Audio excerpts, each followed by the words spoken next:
محمد اکرام الحق صاحب پوچھتے ہیں کہ کیا فرماتے ہیں علماء کرام اس مسئلے کے بارے میں کہ بیٹھ کر نماز پڑھنے میں رکوع کا کیا طریقہ ہے؟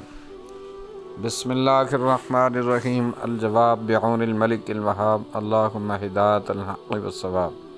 بیٹھ کر نماز پڑھ رہا ہے تو رکوع کا طریقہ یہ ہے کہ پیشانی کو گھٹنوں کے مقابل کرے اور سرین نہ اٹھائے، جیسا کہ فتاوی رضویہ میں ہے۔ رکوع میں قدر واجب تو اسی قدر ہے کہ سر جھکائے اور پیٹھ کو قدر خم دے، مگر بیٹھ کر نماز پڑھے تو اس کا درجہ کمال و طریقہ اعتدال یہ ہے کہ پیشانی جھک کر گھٹنوں کے مقابل آ جائے، اس قدر کے لیے سرین اٹھانے کی حاجت نہیں، تو قدر اعتدال سے جس قدر زائد ہوگا وہ عبث و بیجا میں داخل ہو جائے گا۔ حاشیہ شامیہ میں ہے کہ اگر کوئی بیٹھ کر نماز ادا کرتا ہو تو اپنی پیشانی کو گھٹنوں کے برابر جھکائے تاکہ رکوع حاصل ہو جائے۔